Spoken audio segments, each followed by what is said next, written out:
Well, good morning. Namaste. Well, congratulations. I am really happy to join you in your new home here. This is great. I was here years ago when it was New Day. I didn't do a service, but I did a class downstairs, and I just remember really loving this space, and I'm thrilled that it is now being offered to you, and I know you're going to make great use of it, and I hope to join you here many times in the future. So,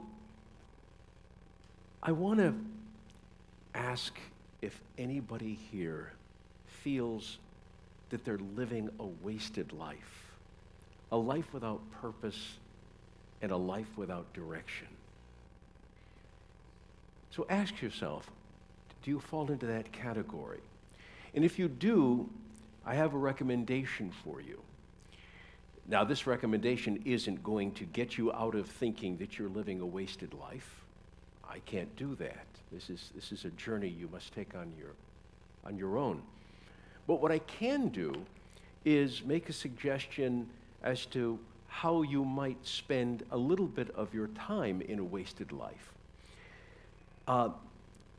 Last month, I was in Los Angeles, and I was on a game show. Anybody ever hear of Jeopardy? Well, it wasn't that.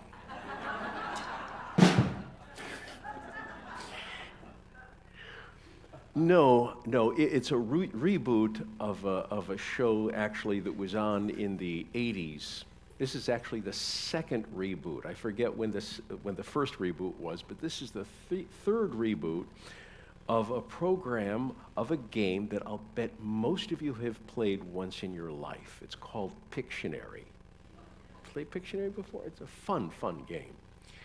Well, my wife and I auditioned for it back in May, and they contacted us and said, yeah, we want you on.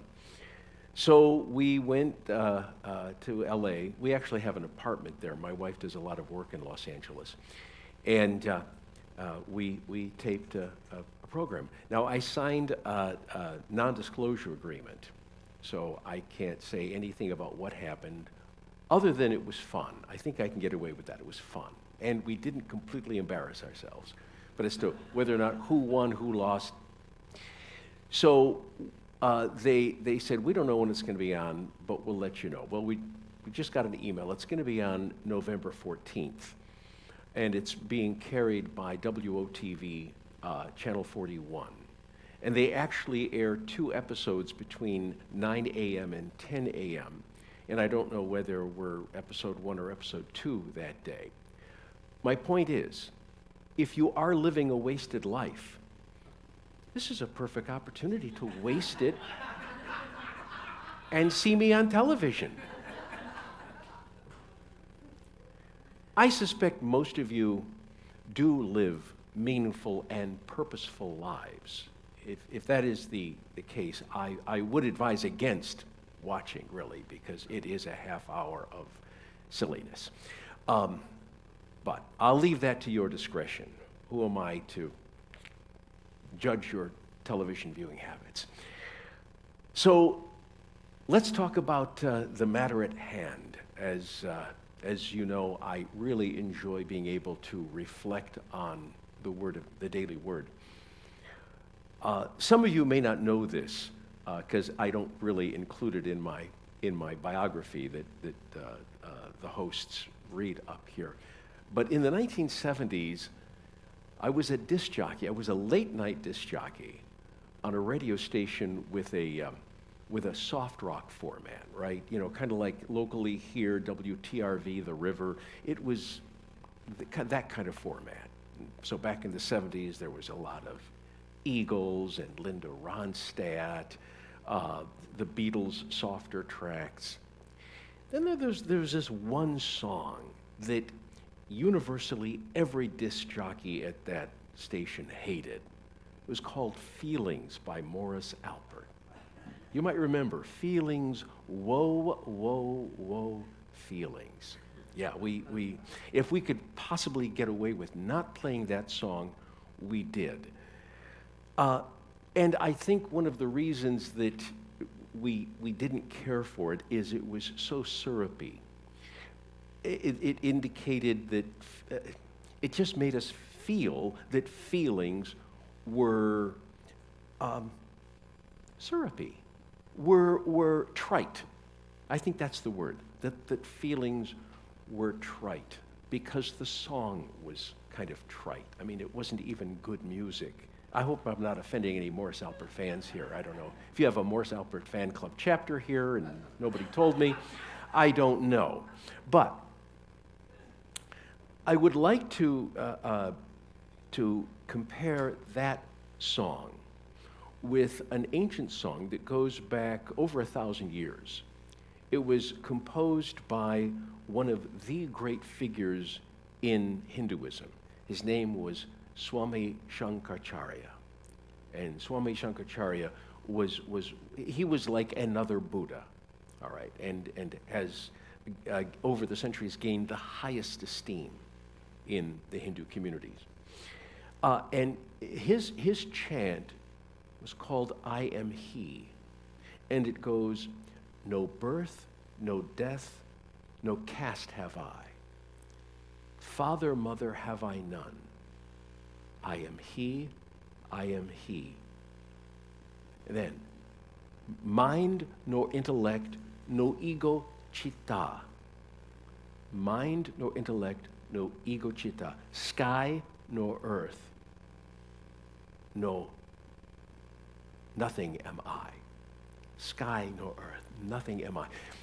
Now, that word chitta, which is transliterated as C-H-I-T-T-A, is really close to the word feelings. But when Paramhansa Yogananda, another great Hindu mystic of the 20th century, translated that chant from Sanskrit to English, he did not translate that word chitta, because even though feelings was kind of close to it, it wasn't exact. It was, chitta is something deeper than mere feelings. It's the core of feelings, and it is a part of what makes us human, according to the ancient Vedic tradition. Chitta is in league with buddhi. Buddhi means intelligence. So let's call chitta feelings just for the ease of it, all right? So you have chitta, which is feelings. You have buddhi, which is intelligence. You have man, which is mind, all right? That's where we get the word mantra from, by the way. Man means mind, tra means to control. A mantra is used to help control the mind. So you have man, buddhi, chitta, and then you have ahankara. Ahankara means ego, that sense of self. And we need all of these elements to have a human experience. Without these, we are less than human, if you will. Now, obviously, there are people who are in mental, emotional states that can't cognize that. They are the exception, and I don't mean to say that they aren't human, but they're not having what we consider human experiences, which would be sometimes love, or spiritual growth, or the growth of intelligence, the ability to comprehend. And remember what intelligence really means, if you take the word apart, to read between the lines, right? To be able to take something, to learn a phrase, to learn anything, and not take it literally necessarily, to go deeper within. This is all a human experience. So we need a mind, man. We need intelligence, buddhi. We need chitta, we need feelings, because words and experience have an effect on us, and we express it through our feelings. And we have to have ahamkara, ego. We have to have that sense of self. Otherwise, we're going around thinking that, well, somebody else is feeling that, but not me. All of those are very important. They all should be cultivated in our lives. We need a healthy sense of self. We need to expand our intelligence. We need to open our minds. And we need to cultivate our feelings. And we also need to discipline our feelings. And we have to understand that all of those, the mind, the intelligence, the ego, the feelings, all of that, as important as they are not us, right? There is something above and beyond all of those. And as I've mentioned many times before from the pulpit, is that it's all about balance. We are having a human experience, and yet ultimately, what are we? Atma. Atma. So I'm shooting all these Sanskrit words to you. Man, buddhi, ahankara, chitta. But then there's Atma. We ultimately are the divine source itself. We are connected to the divine source. We are made of divine stuff. And all of that is like over. It covers us. This is the Atma. This is all of the elements I just talked about. Chitta, man, buddhi, etc. They're over us. To have a human experience, we rejoice in all of that, all of those elements. But remember, we are not any of them. They are helpers through this human experience that we have. But they are not us. So what this means is that we are not our intelligence. We are not our minds. Mind nor intellect nor chitta have I. Father, mother, have I none. Of course we have mothers and fathers. But this is when we talk about who we are at the very, very deepest level. I am He. I am He. Blessed Spirit, I am He. That is the chorus that keeps running over and over as we chant this litany. Father, mother, have I none. Sky, no earth, no metals am I. None, none. At the core, we are He. And He, in this case, actually has no gender. We're talking about the absolute Spirit. In Hindu parlance, oftentimes we talk about the divine masculine and the divine feminine, right? And both are equal. But poetically, we tend to think of the divine feminine as being expressed in nature, and the divine masculine beyond, transcendent. But again, both are equal, both are one. We're not talking about two entities, we're talking about one. We're simply talking about two different expressions of one entity. So when we chant, I am He, we are talking about our relationship with the absolute infinite, the absolute one. Now, clearly, this can be challenging because we tend to, in our human experience, identify too strongly with our feelings. We just do. Our feelings get hurt.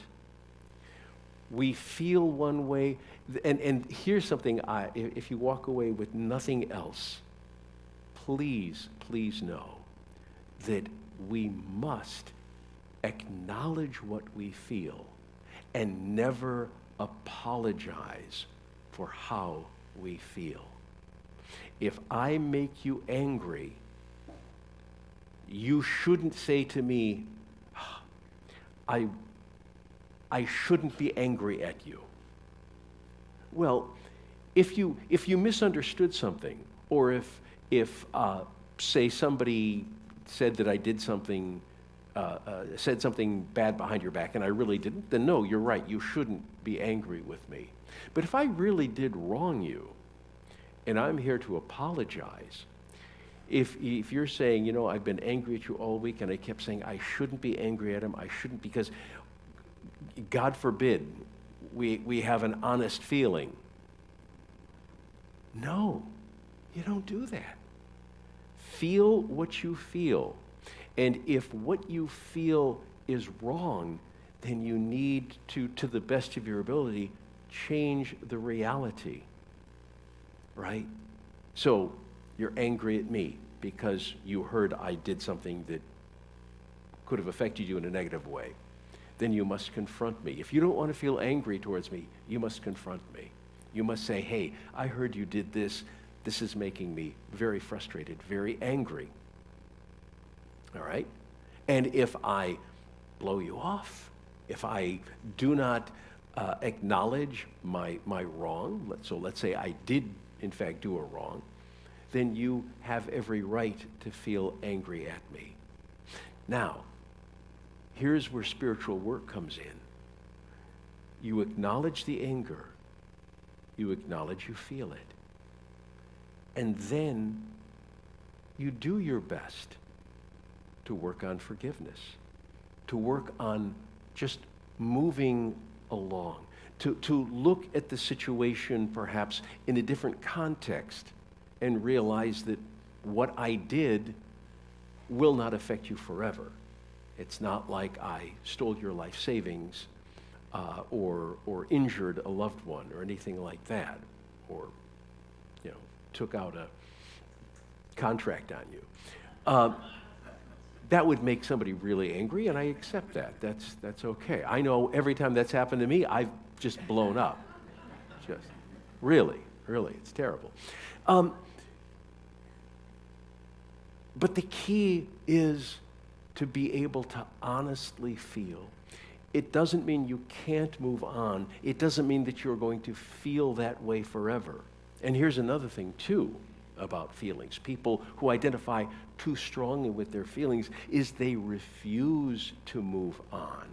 They refuse to do any of the work that is necessary to move on from that feeling. Because if you identify too strongly with that feeling, it's going to keep you down. It is going to keep you feeling separate from that divine source that we are all a part. All right? We are connected to it. But it's not a matter of are you or are you not. We are. I think if you are members of Unity, you acknowledge that. You probably wouldn't be here if you didn't acknowledge that. But there's a difference between having some intellectual knowledge, that, you read it in a book, yeah, that makes sense to me, we're all connected to the one, sure. It's another thing to actually feel that. When you feel that's beyond citta. That's beyond what we call feelings in the human sense. That is an intrinsic acknowledgement that goes beyond evidence, right? I think I've mentioned this before. When you can acknowledge that from the depths of the soul, then you know that in the same way that you know that you exist. And no great argument can talk you out of your existence. If somebody tried to do it, they might win the argument because they're a brilliant debater, but they're not going to actually convince you that you do not exist. What we're all working for here today, whether you know it or not, is that kind of visceral experience that we are connected to the divine, and we are never not connected to the divine. Negative feelings can inhibit that acknowledgement. So yes, it is good to work them out, but while you're working them out, don't deny them. That is the most important thing I can say. Acknowledge them, but work in whatever way you can towards not sublimating them, but transmuting them, changing them into something that will be spiritually beneficial. So let me close by just asking you to close your eyes and Feel this moment right now. Feel this moment with all of the elements of the human experience. The mind, the intelligence, the ego, and the feelings. And recommit to the spiritual path, to transmute all negativity into positiveness. We allow ourselves to feel what we feel. But just as in meditation, when we observe the breath, but try to feel detached from it, in your meditation, see if you can observe the feeling from a distance. Observe the feeling as if it was someone else's feeling. This way, you can take the proper steps using your buddhi, your intelligence, using the mind, man, to work out of that feeling as best you can. We all implore that one divine power to shepherd us through all negative feelings, and to not be terribly attached to positive feelings either. Because if we are too attached to those positive feelings, we can sink into depression when they dissipate. We close with Shanti, Shanti, Shanti. Peace, peace, peace. Thank you.